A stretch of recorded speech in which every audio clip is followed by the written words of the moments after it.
Ben oui, enfin. Vous n'êtes pas venu ici pour écouter seulement du tambour. Bon, quand même, vous venez d'entendre la sonate au clair de la lune de mon ami Pierrot, Van Beethoven.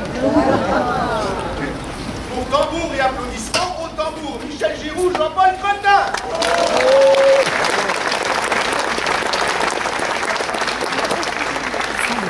Merci.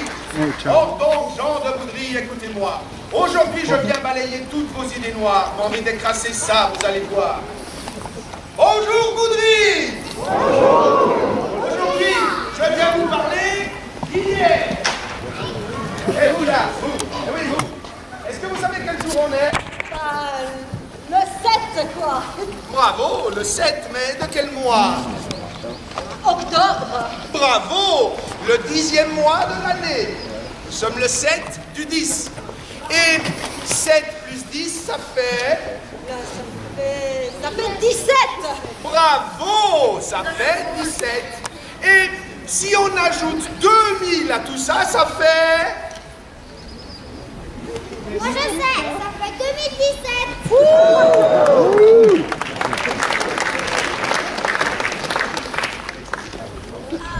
2017, c'est aussi le numéro postal de Boudry. Ah, vraiment, 2017, c'est une année magique. Et Boudry, c'est justement une ville magique. Aujourd'hui, nous fêtons 2017 Boudry en vedette. Et pour fêter cette vedette, nous avons choisi un jour symbolique, le 7 du 10 2017. Nous allons vous raconter des anecdotes de ce coin de Boudry ici. C'est-à-dire que je vais vous expliquer pourquoi vous habitez un quartier magnifique. Un quartier qu'on connaissait déjà des temps de Jules César. Et d'ailleurs, toute cette région, ici, les Trois Tours, les Cèdres, Beauvilliers, a un passé étonnant. Par exemple, dans le passé, on payait des impôts ici. Waouh.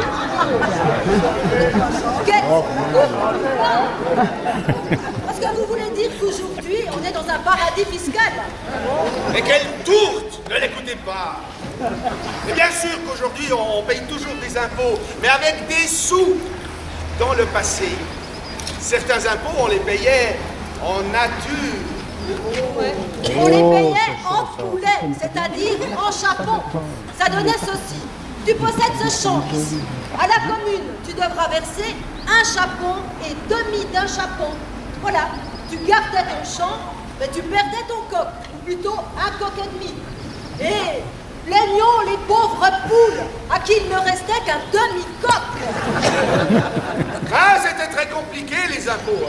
Et des fois, on ne payait pas en chapon, mais en vin. Pas bêtes, les maîtres de cette époque, hein? Un bon coup de poudrie et tes impôts étaient réglés. Et ça donnait ceci. Ton impôt se monte à un carteret de vin. Et là encore, ça allait. Un carteret, c'est raisonnable.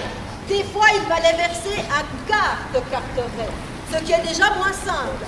Et si le champ était plus grand, alors là, mais écoutez bien, je vous demanderai après si vous avez bien compris. Pour ce champ ici, ça donnait un quart de carteret et demi-quart de carteret de vin. En entendant cela, on se dit que nos déclarations d'impôts d'aujourd'hui sont faites pour des enfants de cœur. C'est par là que ça se passe. Attention, laissez passer s'il vous plaît.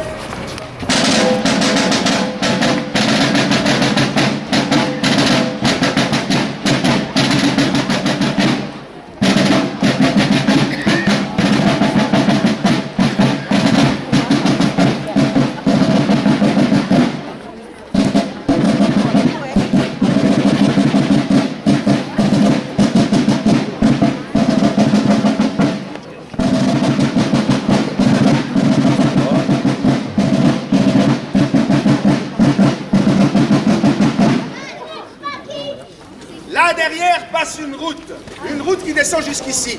Elle vient se prosterner au pied des Trois Tours. Une fameuse dérupe. Vous n'avez pas de bon frein, c'est vous qui viendrez vous prosterner au pied des Trois Tours. Et en plusieurs morceaux. C'est la première fois. Eh bien, cette route est très ancienne. Elle date des Romains. il y a environ 2017 ans. C'est la fameuse Videtra, ce qui signifie la route empierrée. Ce n'était donc pas un petit chemin gringalet, mais une route importante. À l'est, elle quittait les Trois Tours pour aller à Trois-Rots, et puis à Baule pour rejoindre la route de Bâle, en passant par Avanches, la capitale des Helvètes. À l'ouest, elle filait par Bevet et Frezin jusqu'à Yverdon. Et là, tout en bas, un pont. Le seul pont sur la Reuse pendant des siècles. D'où le joli nom de ce lieu, Pont-à-Reuse. Les Romains ont construit cette route. Nous l'avons tout simplement goudronnée. Et du chemin des vignes, là, à la montée sur Trois-Rangs, là, c'est exactement le tracé voulu par Jules César. Fabuleux, non? Ici, c'était un coin perdu, mais il y avait cette belle route empierrée. Une autoroute, quoi. Alors du coup, on a circulé par ici. Et grâce au pont, cet endroit est devenu un lieu de rencontre, un lieu de commerce, un lieu de civilisation. Et voilà, tout soudain, Pont-à-Reuse, c'est ouvert au monde. La vie des trains, c'est l'ouverture fantastique. C'est un sésame. Il y a 2000 ans, on a dit « Jules Sésame, ouvre-toi » Et on a ouvert le livre de Boudry. Et le pont est arrivé, et Pont-à-Reuse est né. Et puis, la religion chrétienne a trouvé ici la route vers toute la région neuchâteloise. Et plus tard, les habitants de Pont-à-Reuse iront créer la ville de Boudry. Boudry est né là. À propos, quand j'étais à l'école... Parce que vous êtes allé à l'école, vous. J'ai pas dit quand je suivais des cours, nuance. Bon, je disais donc, quand j'étais à l'école, on me disait toujours, le chemin le plus court d'un point à un autre, c'est la ligne droite. Eh bien, quand entre moi et le diplôme, il y a eu le livret du 3, ben le slalom a commencé. Ben, tout ça pour dire que, pour aller de Neuchâtel à Yverdon, eh ben, tout soudain, il y a la vallée creusée par la Reuse. Et le slalom ne suffisait plus, il fallait faire un gymkhana. Et alors une grande idée a germé. Le chemin le plus court d'un point à un autre, c'est le pont. Et le viaduc de Boudry est né. Ça fait 158 ans qu'il fait la fierté de Boudry. C'est l'un des viaducs les plus parfaits de Suisse. Et mieux encore, il est presque le seul de Suisse à avoir été conservé dans son état originel. Même après sa restauration de 2015. Il a 225 mètres de long. Eh bien, le fameux pont du Gard n'a que 50 mètres de plus. Il a 38 mètres de haut. Eh bien, seulement 10 mètres de moins que le pont du Gard. Mais les deux ponts ont 11 arches chacun, d'une ouverture d'une vingtaine de mètres. Un bijou, le viaduc de Boudry. La dernière pierre a été scellée le 30 juillet 1859. Ah, quelle fête on a donnée pour l'inauguration! De la bouteille au gosier, le pont, c'était le coude. Et le coude a été très efficace. La compagnie du Franco-Suisse, oui, c'était encore pas les CFF, a offert une collation aux invités et un banquet aux ouvriers. Et les invités sont venus en train, bien sûr, mais dans un train spécial, composé de wagons de ballast, sans toit. Sans toit, mais avec des guirlandes tout autour, ce qui rendait les wagons de chantier nettement plus confortables. À 15h30, le train quitte la gare de Neuchâtel. Gare appelée alors la gare du Sablon. Et imaginez bien, c'était un tableau extraordinaire. Il y avait le Conseil d'État incorporé, les administrateurs du Franco-Suisse et d'autres invités.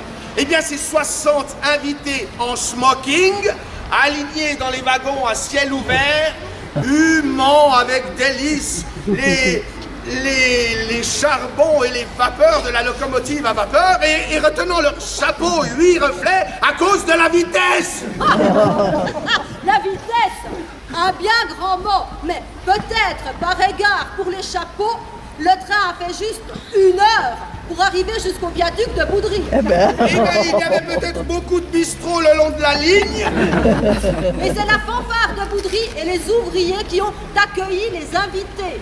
Et juste avant l'apéritif, l'on s'est régalé de discours à l'attention des ingénieurs puis des entrepreneurs. Mais à tout seigneur, tout honneur, le premier discours s'est adressé aux ouvriers. Vous ne devinerez jamais, mais alors jamais, le nom de l'orateur qui s'est adressé aux ouvriers. L'ingénieur qui a conçu ce projet, ce grand spécialiste du rail, il s'appelait Monsieur Ruel. Et après une collation bien méritée, et pendant que les ouvriers savouraient un banquet encore plus mérité, nos invités ont retrouvé leur wagon à ciel ouvert. Et il n'y avait alors sur cette voie qu'une seule ligne pour le train.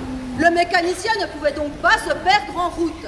Il a donc reconduit nos VIP à la gare du Sablon à Neuchâtel. Et là, allez savoir pourquoi. L'esprit peut-être encore un peu embrumé par l'apéritif de Boudry, entraîné peut-être par une douce euphorie, voilà que nos magistrats décident de s'aérer encore un peu dans leur wagon.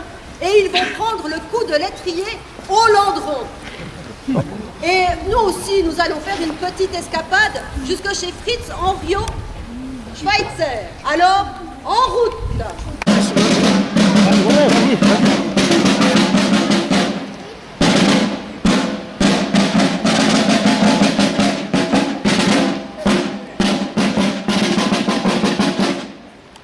Le moyen ne s'arrête pas ici. C'est d'ailleurs pour ça qu'il est moyen. Le boudrisant averti, lui, s'arrête. Puis il regarde. Puis il s'étonne. Et puis, il admire. Regardez bien le décor ici. Regardez bien. Étonnant, hein? Étonnant. C'est comme si ce quartier avait 2 visages. C'est comme s'il parlait 2 langues différentes. On aura tout entendu, hein? Quelle belle parole de Gougnafier! Parler 2 langues différentes. Ça veut dire quoi? Que cette maison-là parlerait le javanais et celle-ci le bantou? Et ça se devine à quoi? À leur accent? Voilà encore une tourte. Ne voyez-vous pas, espèce de primate? Ne voyez-vous pas dans cet ensemble pertinent 2 courants architecturaux, un maillage de courants architecturaux intégrant harmonieusement la lignée progressiste aux thèses culturalistes? Non mais, il m'insulte dans ma parole! Pour qui il se prend celui-là? Mais c'est lui qui parle de langue! Voyez, oh, si vous le voulez, je peux vous le dire autrement. Ma non lo vede, specie di creatura diabolica, che questa strada è come lei! Questa strada gli assomiglia! Sì, è come lei! Incoerente! Ecco, le sembra chiaro adesso? Non mais c'est quoi ce charabia? Bon, écoutez, moi je prends mon pain, vous buvez votre pizza et vous fichez la paix, d'accord? Bon, je me proportionne. Ici, vous voyez une maison rouge. Waouh! Bah là c'est du bon français! Et là, une maison de la fin du XXe siècle. Là-bas, 3 tours. Étonnant, hein? Étonnant. Du fonctionnel, de la géométrie, du béton. Et pourtant ici, tout n'est pas que fonctionnel et efficace. Regardez là, les maisons, elles ne sont pas tristement alignées, monotones, polissées, tirées au cordeau. Il y a des petites ruelles qui serpentent poétiquement, quelques buissons sauvages, et plus loin, une rivière dans les hautes herbes, une maison orientée de l'est en l'ouest, une autre qui va du sud au nord. La fantaisie parmi la géométrie, en un mot, de l'âme. Le béton d'aujourd'hui marié à l'héritage du passé, car Boudry est une ville féodale. Par exemple, cette ruelle-là, toute tranquille, qui tourne autour du vieux mur vénérable, Bon, qui est d'ailleurs bien inutile aujourd'hui. Eh bien, il n'y a pas si longtemps, elle menait à une ferme. Là, ici, à l'emplacement de cet immeuble, rue des Cèdres 17. Là, on y entendait le coq chanter, il y avait un beau troupeau de vaches, et on pouvait même y apercevoir le paysan Billy Waltensberg passer avec un char plein de foin. Bon, avec le monde moderne, on a dit adieu à la ferme, on a gardé le charmant désordre de l'urbanisme autour. Et ce quartier est remarquable pour une autre raison. Et cette autre raison, c'est la rivière. L'Areuse. Oui, l'Areuse. La goutte d'eau qui a mis le feu aux poudres. Ici, c'est le faubourg Philippe Souchard. On l'appelle encore souvent le quartier des fabriques. Car ici, il y avait la Rose, la puissante force motrice de l'eau qui alimentait des moulins, des scieries et tant d'autres fabriques. Jean Guigax-Piaget avait un petit atelier de filature à Boudry. Certains jours, il chargeait son petit char et trottait jusqu'à Neuchâtel pour vendre ses tissus. Et comme il a su donner de l'élan à son entreprise, eh bien, en 1860, il a acheté cette fameuse maison rouge où il employait 15 ouvriers. Jean Guigax-Piaget a fermé son entreprise 40 ans plus tard, en 1900. Le bâtiment a été racheté et aménagé en 1903 pour y accueillir une incroyable industrie, la Société neuchâteloise d'automobile. Et oui, Fritz Henriot Schweitzer a créé une société d'automobile, ici, à Boudry, dans la maison rouge. Il y a quelques années encore, on pouvait lire sur la façade nord « Fabrique d'automobile ». Fritz Henriot Schweitzer, c'était pas un farfelu. Son entreprise avait une renommée en Suisse. Ses autos participaient à beaucoup de courses et de rallyes. Et souvent, elle les gagnait. Faut dire qu'elles étaient révolutionnaires, ces autos. On les appelait les voitures sans eau. Le moteur n'était pas refroidi avec de l'eau, mais par air. Pour montrer l'efficacité de ce refroidissement à air, il a fait la montée du Simplon, avec succès. Et les innovations de ces voitures ne s'arrêtaient pas là. Elles avaient 4 vitesses, la marche arrière, une transmission à cardan, des phares électriques, rarissime à l'époque, et certaines avaient même une boîte à vitesse automatique. Le modèle à 20 chevaux coûtait 12 000 francs. En bon chef d'entreprise, il avait s'entourer de personnel performant. Parmi eux, l'ingénieur Henri Bobet, d'Arles, qui éprouve beaucoup dans le développement de la fabrique. Mais en 1914, l'entreprise se ferme. Adieu fabrique d'auto à Boudry. Qui sait, sans la guerre mondiale et les difficultés financières, Boudry occuperait peut-être aujourd'hui 50 000 ouvriers dans son groupe qu'il aurait sûrement appelé BMV, la Boudry Manufacture de Voitures. Magnifique quartier des fabriques.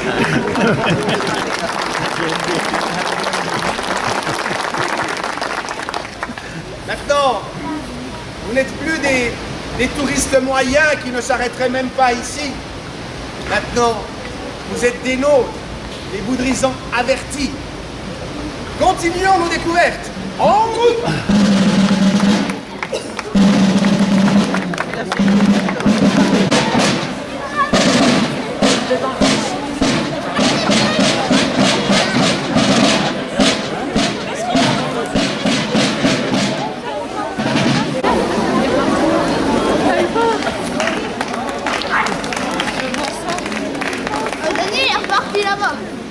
Nous voici dans un lieu improbable.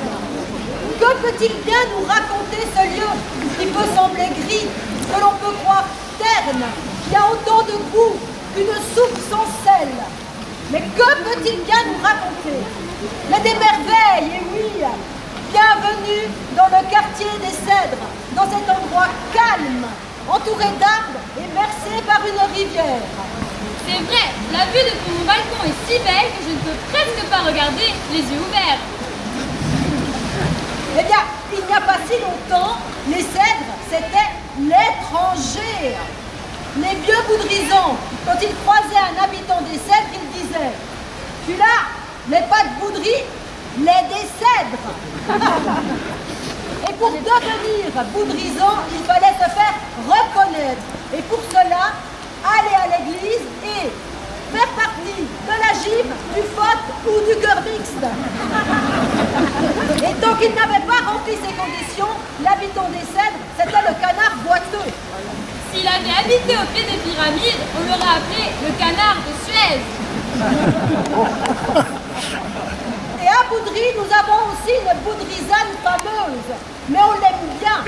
Elle s'appelle la mer d'Asson, parce que les eaux de son fleuve sont troubles et brunâtres, à mer d'Asson justement. Mais il faut parler d'une autre boudrisane, une boudrisane formidable, une vraie œuvre d'art. Vous savez, il y a différentes sortes d'art. L'art baroque, l'art martial, l'art d'aimer, l'art maniaque. Oh non, ça c'est l'apéro du vendredi soir, un art très personnel. Eh bien ici, à Boudry, l'art qu'on préfère, c'est l'art C'est une boudrisane formidable, la Reuse. Une rivière entièrement neuchâteloise. Ah, précieuse Areuse! Voyez comme là, elle alimente un canal artificiel. Eh bien, dès le Moyen-Âge, on avait creusé ces canaux pour ramener l'eau dans les fabriques et faire marcher les machines. La Reuse, quoi, c'était le high-tech de l'époque. C'est exactement ça. Et puis, au XVIIIe siècle, un monde nouveau commence, celui de l'industrie. Immense bouleversement. De nombreuses entreprises employaient beaucoup de monde, donc beaucoup de nouveaux habitants viennent s'installer ici. Conséquence, un changement de mentalité complet. Ici, nous nous trouvons sur le site d'une manufacture d'indiennes. Les indiennes sont des toiles peintes selon des techniques utilisées aux Indes. Ici, on y imprimait donc des tissus pour des robes, des rideaux, des fours de duvet. L'élégance nouvelle. Et la fabrique d'indiennes de Beauvilliers a été créée par Pierre Cartier. En 1780, Jean-Jacques Beauvais reprend l'entreprise et en fait un fleuron de renommée mondiale. Imaginez qu'autour de vous se dressaient pas moins de 20 bâtiments. Un complexe industriel incroyable en plein Boudry. De ces 20 bâtiments, il en reste 2 aujourd'hui. Le premier, eh bien le voici, là, cette maison, rue des Cèdres 18. Bien évidemment, il a été entièrement rénové, mais à partir des murs du XVIIIe siècle. Le second, là, juste derrière vous, au faubourg Philippe Souchard 19. Précieuse celle-ci, elle est restée comme à son origine. Jean-Jacques Beauvais la reconnaîtrait tout de suite. Et bien sûr, plus loin, là-bas, l'indispensable canal qui permettait de faire fonctionner les machines et laver les tissus. Ah, l'Areuse, la merveilleuse Areuse. On peut y pêcher des truites, bien sûr, mais on a aussi pu y admirer des saumons. Et oui, vous avez bien entendu, des saumons. Ils quittaient l'océan Atlantique, remontaient le Rhin, bifurquaient en direction du lac de Neuchâtel, et les voilà à Boudry. C'est en 1958 que l'on a pu admirer ces prestigieux visiteurs pour la dernière fois, car le Rhin est depuis lors trop pollué pour eux. Ah, la belliqueuse Areuse. Tenez, un beau jour de 1897, elle a piqué sa quille. Elle a débordé et a tout inondé. Elle a arraché les barrages ici, derrière, aux fabriques, a démoli une vanne et a anéanti la scierie Pernod. L'horreur! Et pour la dompter, on a fait venir une armada d'ingénieurs. Des ingénieurs cantonaux, des ingénieurs fédérés. Tous très ingénieux, ces ingénieurs. Et ils ont construit un formidable réseau de barrages pour endiguer cette furie. Et la Reuse s'est empressée de détruire ces puissantes palissades. Alors, les ingénieurs ont construit des digues encore plus solides. Et la Reuse s'est empressée de tout anéantir. Alors, les ingénieurs ont mis au point un système de défense indestructible. Et la Reuse a pulvérisé le système de défense indestructible. Ah, elle a du caractère, notre rivière. Résultat, le jour où elle s'est enfin calmée, Boudry ressemblait au dos d'un crapaud. Pustules, pousses verdâtres, déchets amoncelés. Pendant 2 ans, les 5 fabriques se sont retrouvées au chômage technique. Ils ne pouvaient plus capter l'énergie de l'eau pour faire fonctionner leurs machines. Dans la cave du pâtissier, les sacs de sucre prenaient tous leur bain. Et pire encore, les vignerons, bien involontairement, bien tristement, bien exceptionnellement, ont mis de l'eau dans leur vin. Et maintenant, allons jusque chez Jean-Jacques Beauvais, en route.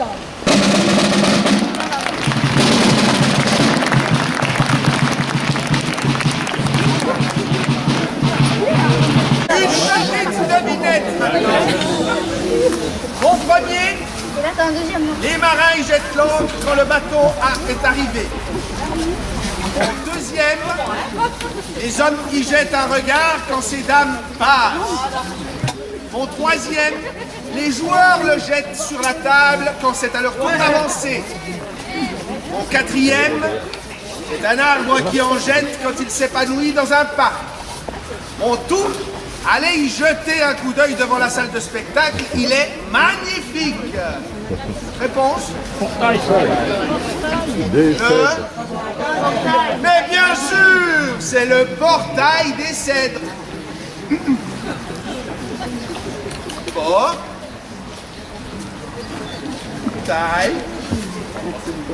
des cèdres.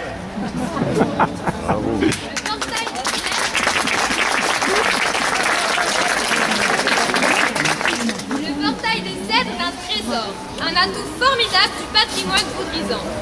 Il est le seul témoin de Voudry à avoir connu la prestigieuse épopée de l'industrie du XVIIIe siècle. Il se dresse au centre de la ville, ferme la place centrale devant la salle de spectacle et le musée de la Rose, et donne un accès au collège des Dessertes. Il se dresse là-bas depuis sa complète rénovation en 2007. Mais ce n'est pas son emplacement d'origine. Jean-Jacques Beauvais l'avait érigé. Où? Là, derrière moi, au bout de l'allée, au bord de la route. Le site de l'indiennerie de Beauvilliers était entouré de hauts murs.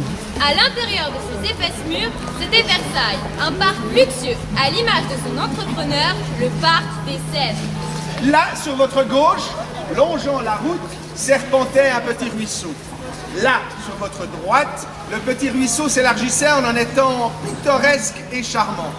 Là où vous vous trouvez maintenant, exactement là, au centre, babillait un amour de fontaine, qui se trouve actuellement chez un privé.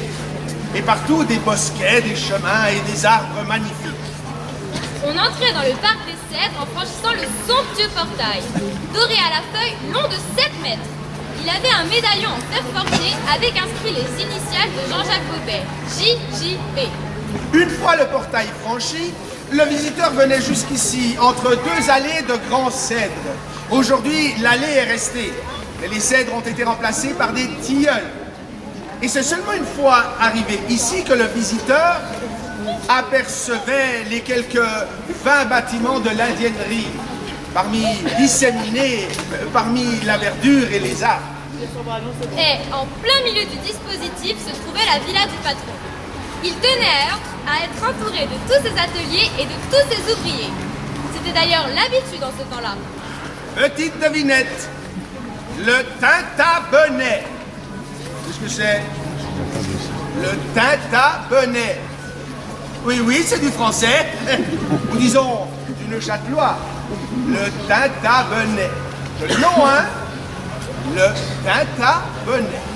Le machin là, le benet, ce ne serait pas votre petit nom par hasard? Parce que quand j'entends le mot benet, je pense tout de suite à vous, hein. Quelle tourte!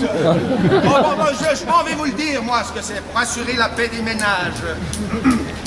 Quand on va à Colombier, on monte depuis Arreuse en direction de Vaudijon. Vous avez déjà remarqué, au-dessus du virage, cette toute petite maison jaune magnifiquement restaurée. Eh bien, le tintabenet, c'est ça. C'est un luxueux pavillon de vigne. L'intérieur est tout décoré de magnifiques fresques. Vous l'aurez deviné, c'est Jean-Jacques Beauvais qui l'a fait construire. Et maintenant, suivez-nous quelques mètres.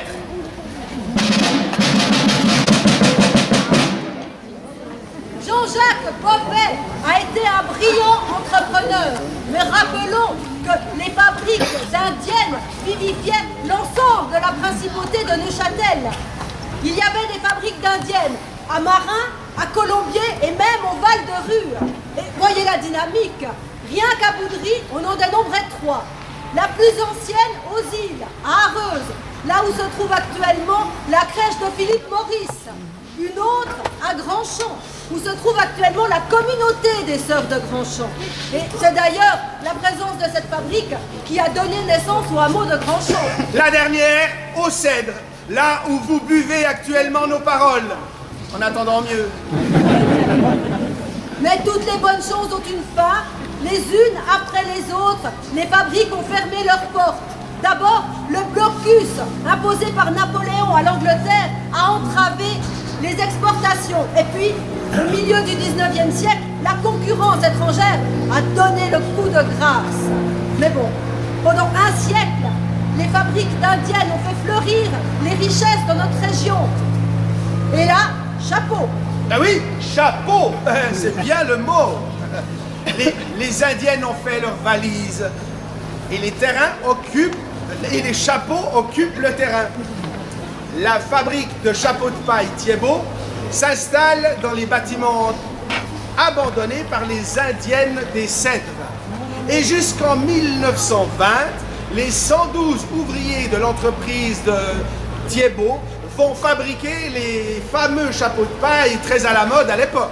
Ah, qu'ils étaient séduisants, nos hommes, avec leurs chapeaux. Mais ça valait bien les casquettes à l'envers d'aujourd'hui. Pas de nostalgie. Allons à la découverte d'un autre célèbre personnage.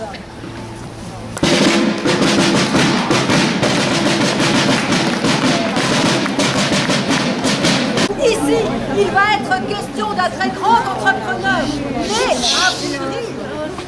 Il avait monté une fabrique de pâtes alimentaires, puis un atelier de taillage de pierre fine pour l'horlogerie, et puis une des plus grandes magnaneries de Suisse, une culture de verre à soie. Ses foulards, ses tentures, ses coupons de soie étaient très prisés, jusque dans la cour du roi de Prusse à Berlin.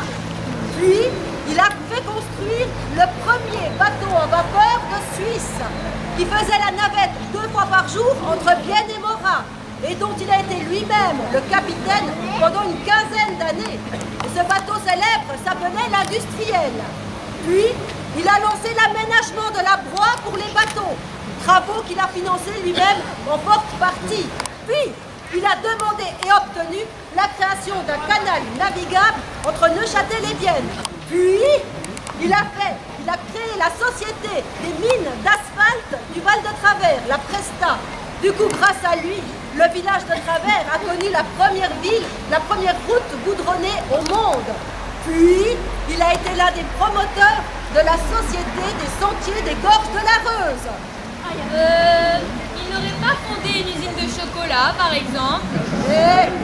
C'est Philippe Suchard lui-même. Et oui, et bien avant toutes ces initiatives, il avait créé à Serrières son usine de chocolat. Et là aussi, c'est un promoteur hors norme. Pour ses ouvriers, il construit la cité Suchard. Jolie maison, magnifiquement alignée à l'époque au bord du lac. Il est aussi l'un des premiers en Suisse à avoir pourvu sa fabrique d'une cantine, installé une crèche et conclu une assurance accident collective. C'est un formidable et un boudrisant. Il est né ici, rue Louis Favre 7, il y a précisément 220 ans, à 2 jours près, le 9 octobre 1797. Et tout logiquement, il avait souhaité implanter son usine de chocolat à Boudry. Où? Ici, bien sûr, dans la zone industrielle. Il avait justement un champ ici. Les autorités ont répondu avec beaucoup d'assurance. Voilà, c'est-à-dire que, enfin vous voyez, et puis si, et puis non. Et Serrières a accueilli les chocolats Suchard. Mais bon, ça ne fait rien. Nous au moins, on a le faubourg Philippe Suchard. Et Philippe Suchard devait beaucoup se plaire à Boudry. Un jour, il a voulu aller visiter son village d'origine, Combovin, au sud de la France. Il faut rappeler que son grand-père, Louis Suchard, était huguenot et qu'il avait dû s'exiler en raison de la révocation de l'édit de Nantes. Et c'est le père de Philippe, Guillaume Suchard, qui s'est installé à Boudry. Donc, Philippe Suchard veut aller se faire une juste impression de son village d'origine. Et il s'y rend, mais incognito. Et là, mais voyez plutôt.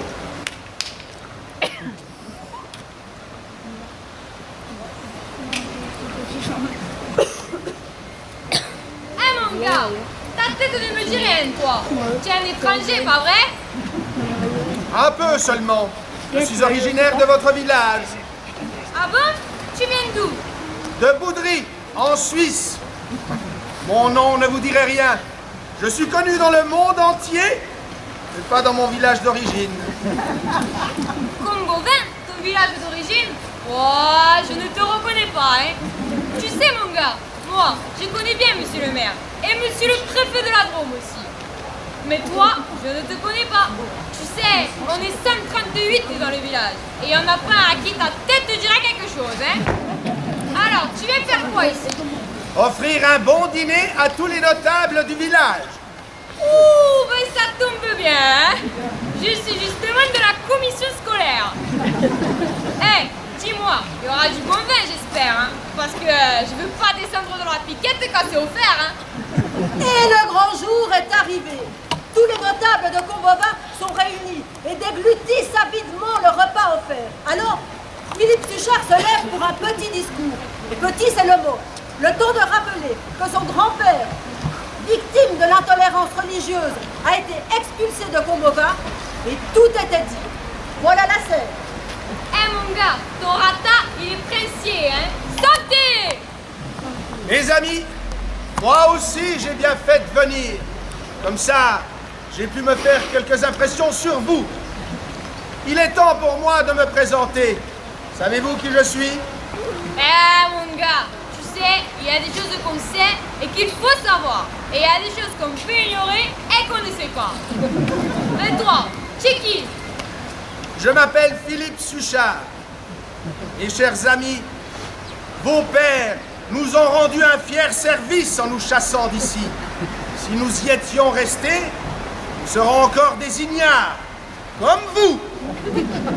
À votre santé, messieurs. Pour Philippe Suchard, Combovin, c'était vraiment le trou. Et il s'est sûrement dit, Boudry, c'est le sommet du vin, et non la Combovin. En route pour de nouvelles découvertes.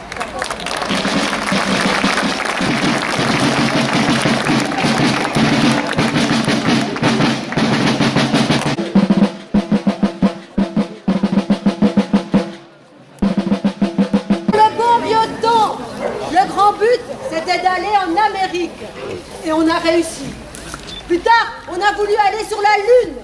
Et on a réussi. Encore plus tard, on a voulu rire des blagues carambars. Et on a réussi. Et depuis l'homme des cavernes, on a voulu la paix dans le monde. Et ça, on n'a jamais réussi. On se retrousse les manches pour la paix. On signe des bouts de papier pour la paix. Mais toujours, on finit par allumer le calumet de la guerre. Et la Suisse n'a pas toujours été épargnée. En 1476, le puissant Charles le Téméraire est venu faire le zouave par chez nous. Les troupes confédérées se sont réunies à Boudry avant de s'élancer à Concise, où elles ont démoli le trop téméraire agresseur. Plus récemment, au XIXe siècle, il y a eu le chapitre 1 de la Révolution neuchâteloise, en 1831. Et hop! La principauté de Neuchâtel a donné de l'exercice à ses canons. Et puis, il y a eu la guerre civile en Suisse, le Sonderbund. Et hop! La principauté de Neuchâtel a redonné de l'exercice à ses canons. Et puis, il y a eu le chapitre 2 de la Révolution neuchâteloise, en 1848. Et hop! Le problème, c'est le retour à la paix. Après chacun de ces « et hop !» il fallait ranger les armes mises au chômage. Or, on ne savait pas exactement qu'en faire. Aussi, on les entreposait de ci, de là. Et on tâchait de se souvenir où. Après la révolution de 1848, on avait fourré canons et fusils un peu partout. Dans des remises, dans des caves, dans le château de Boudry, dans le château de Colombier. Et même dans le cloître du château de Neuchâtel. Or, quand est arrivé le chapitre 3 de la Révolution neuchâteloise, la contre-révolution de 1856, on a eu des surprises plutôt désagréables. Des fusils marinaient dans des vieux pressoirs dont le toit s'était effondré. Des canons rouillaient dans des écuries ruisselantes de condensation et de salpêtre. Des caisses de munitions croupissaient dans des hangars en bois. des galetas regorgeaient de divers matériels. Et dans les caves alternaient tonneaux de vin et caissons d'artillerie. C'était quasi la Bérésina. Ainsi, le Conseil d'État a-t-il ordonné le regroupement méthodique de toutes les armes militaires.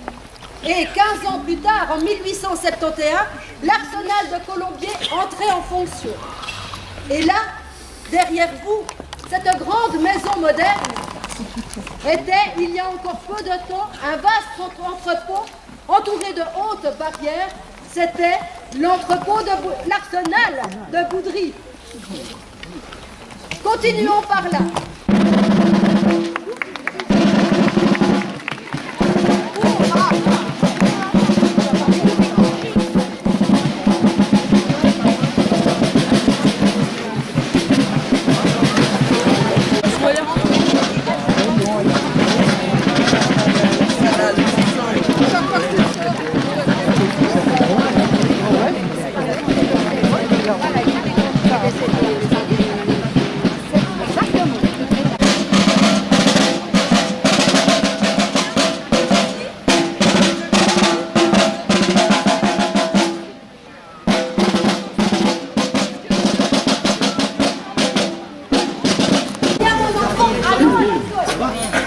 On va à l'école. Dis-moi, tu aimes l'école?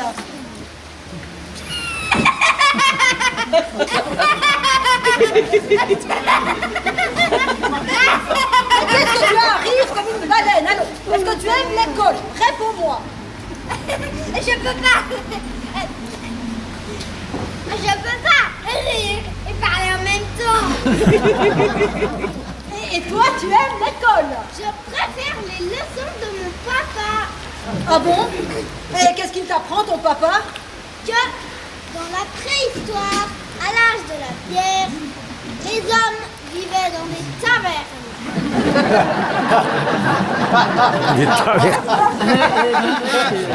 Ah, la jeunesse. Ah, les jeunes. Ah, mais parlons-en, hein, les jeunes. Bon, on peut le dire parce que c'est malheureusement vérifié. On assiste à la décadence d'une jeunesse corrompue et turbulente, qui ne respecte plus assez les autorités constituées. Assurément, on peut dénoncer tout le venin des mauvais principes. Bon, rassurez-vous, ce qui vient d'être dit est une citation. Nous avons cité Charles-Auguste de Perron, châtelain de Boudry, en 1799. De siècle en siècle, le regard sur les jeunes varie peu. Les adultes font de leur jeunesse un modèle de vertu et accusent toujours les jeunes d'être de fiefs mistons. Mesdames, vous voilà rassurées.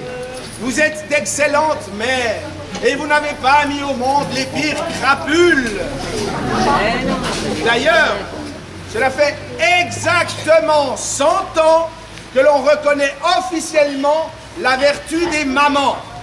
En effet, c'est en 1917 qu'on a inauguré cette belle tradition de la fête des mères. Et voilà, nous allons donc parler de la jeunesse d'aujourd'hui, principalement de l'école.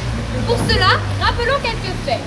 Boudry a été créé au Moyen-Âge. Nous savons précisément le jour, le 12 septembre 1343. Boudry, ce jour-là, a reçu un double statut. Boudry serait une ville, et une ville libre. Malgré ses 150-200 habitants, Boudry était une ville. Ainsi l'avait décidé le seigneur de Neuchâtel, le comte Louis. 5 siècles et demi plus tard, en l'année 1900, la population franchit le cap des 2000 habitants. 59 ans plus tard, 500 habitants de plus. 6 ans après, à nouveau 500. Et 6 ans après, 1000 cette fois. En tout, 4000 âmes. Et aujourd'hui, 6000. Cet accroissement extrêmement rapide a exigé la création d'un nouveau collège. Après le collège des Essers en 1897, Boudry créa le collège de Beauvillers en 1972-1973. Un beau bâtiment clair réparti en plusieurs corps avec ses 19 salles de salle, sa hall de gym et sa piscine couverte. Et devant le collège, dans la cour, il faut admirer une sculpture jet d'eau, œuvre monumentale de Francis Rouler. Oui, cet artiste est né, habitait à la rue Louis Favre 59 et il est décédé en 1999. Il avait donné un nom à son œuvre, Éclosion. Dans la cour de l'école, cette éclosion symbolique fait écho à l'éclosion des esprits dans les classes. Mais bon, il faut le dire, l'œuvre est un peu mutilée. La charmante sculpture se prolongeait originellement par un jet d'eau. D'abord, le jet a été diminué, et puis il a été complètement supprimé, ce qui fait perdre ses proportions et son équilibre à l'œuvre de Francis Roulin.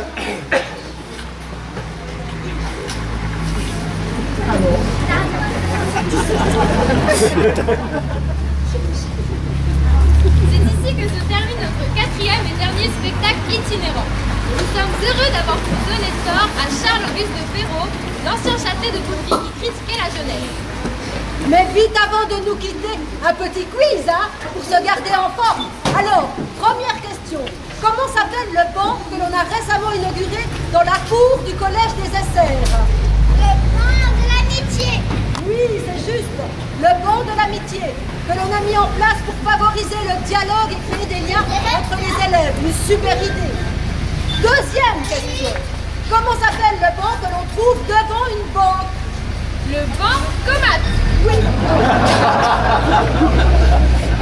Mais il est un peu spécial celui-là. Il nous évite de tomber plus bas après les paiements du mois. Troisième question.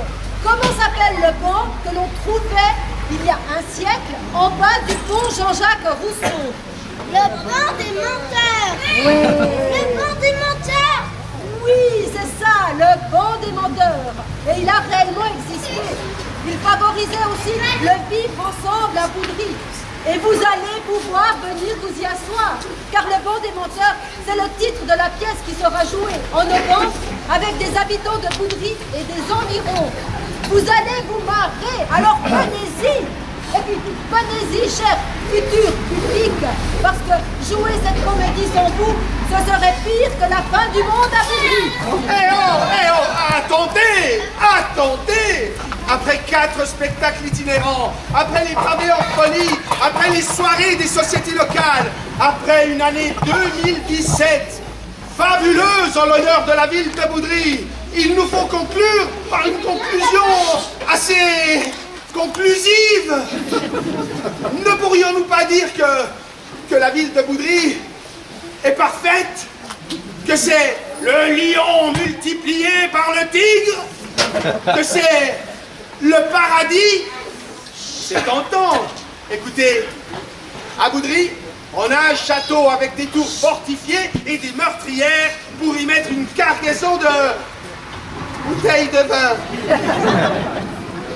On a une grande place toute noire, toute goudronnée, sans un arbre en plein milieu de la ville pour y mettre des bus.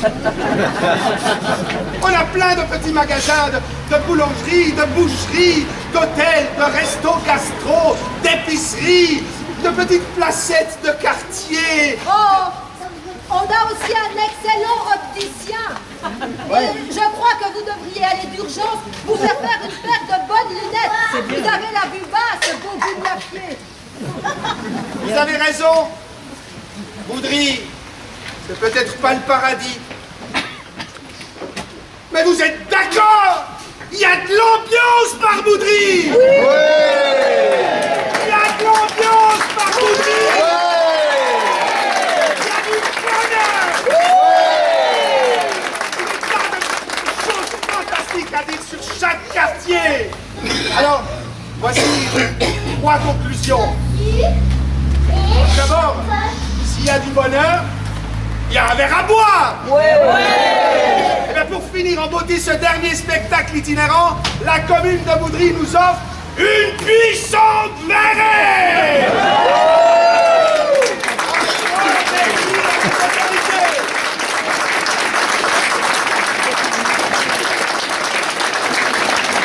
Et puis, si au moment de quitter ce beau collège de Vauvilliers, vous désiriez contribuer à entretenir le sourire de Brigitte, notre sirène boudrisane, vous pourriez alourdir un peu le chapeau qu'elle tient dans ses mains.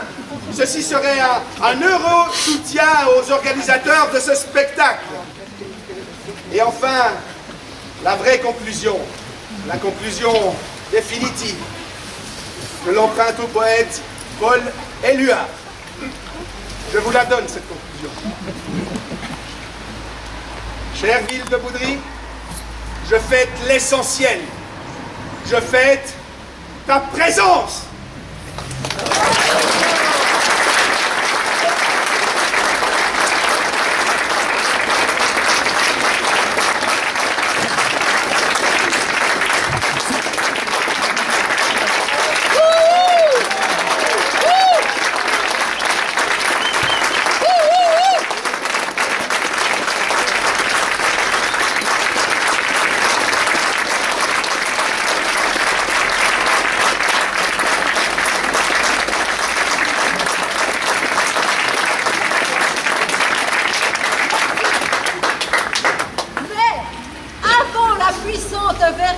Et comme lors de l'inauguration du viaduc de Boudry, nous allons nous régaler de 2 discours. Le premier par notre président de commune, suivi du président du comité de 2017 Boudry en vedette. Alors, je donne sans tarder la parole à M. Daniel Schurch, président de commune.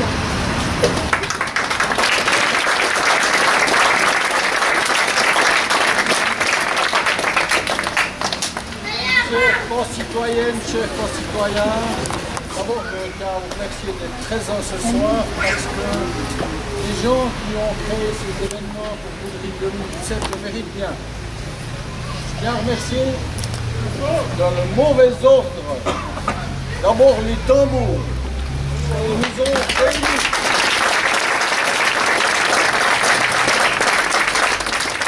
Et puis après, en particulier la famille calabraise, mère, père et fille.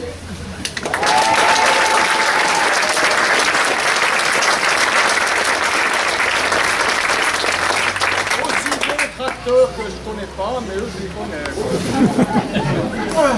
Et puis Pierre-Henri Béguin, qui est le...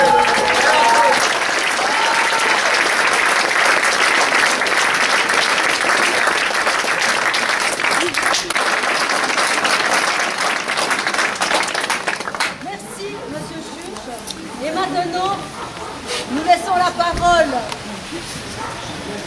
à un président, bien plutôt à un homme qui ne peut être que plusieurs présidents à la fois, Christian Kieffer, président du comité 2017 Boudry en vedette.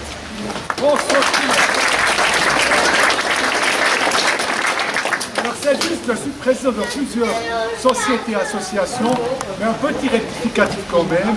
Je ne suis pas le président de la société de développement, mais de la SLB. Le président de la société de développement est juste derrière vous, Denis Keller, à ma gauche.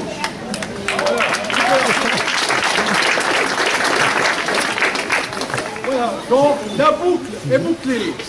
Aujourd'hui, nous venons de vivre le dernier spectacle itinérant de 2017 Boudry en vedette avec le soleil. Bon, c'est un peu tard maintenant, mais nous avons eu le soleil. Parce que tout ce qu'organise Pierre-Henri Béguin ne pleut jamais. Et ça, il nous le répète toujours, et ça s'est confirmé aujourd'hui. Merci Pierre-Henri. Un grand merci à vous tous d'être venus si nombreux à chaque fois pour découvrir l'histoire des différents quartiers de Boudry.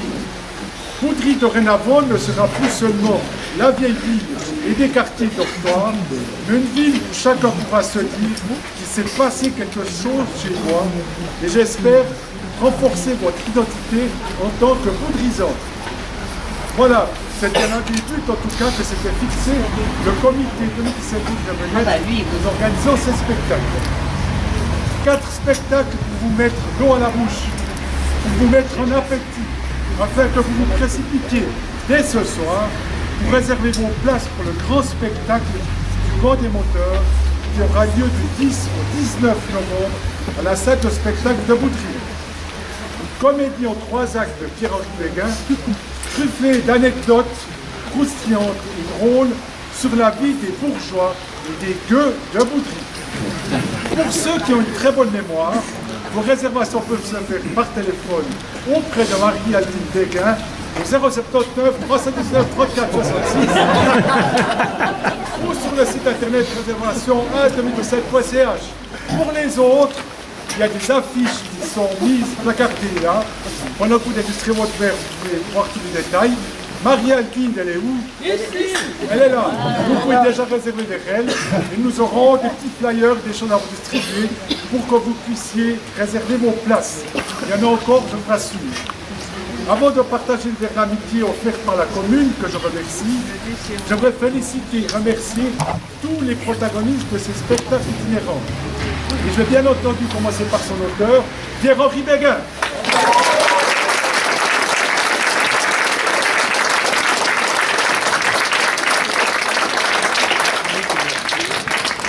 Les acteurs, les agents remerciés, mais je vais vous tous vous les donner, parce que le président de commune en a omis quelques-uns. D'abord la famille calabraise, Angie, Noah, Mila et Giorgio.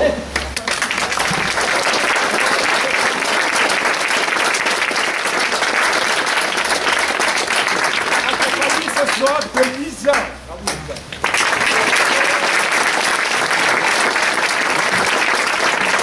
Petite parenthèse, Giorgio et Angie fêtent leurs 10 ans de mariage aujourd'hui. C'était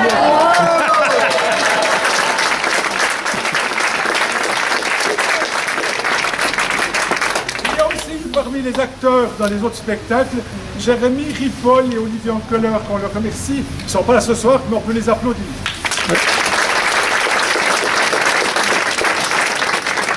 Dans le tambour, Jean-Paul Cretin, Michel Giroux. Au premier spectacle, nous avons même une trompettiste, Ariane, qui n'est pas parmi nous, mais qui a participé aussi. Les techniciens, ils ont porté les caisses, ils ont transporté le matériel. Alain Gérard Bazet.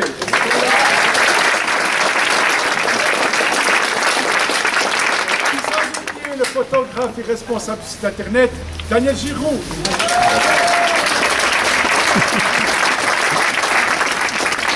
Votre sécurité ce soir, on va quand même remercier. Il y a aussi Stéphane Thomas, Pascal Miou, Pierre Quinche, et puis, il est où? Restaurant, je crois. Hein, Cacao. Voilà, merci à eux d'avoir...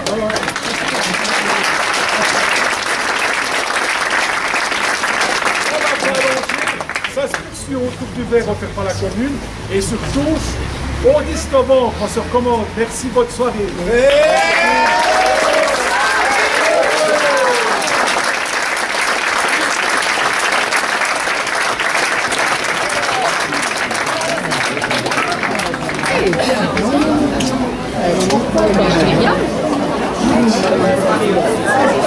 Parce qu'elle a dit qu'elle venait ici. Merci.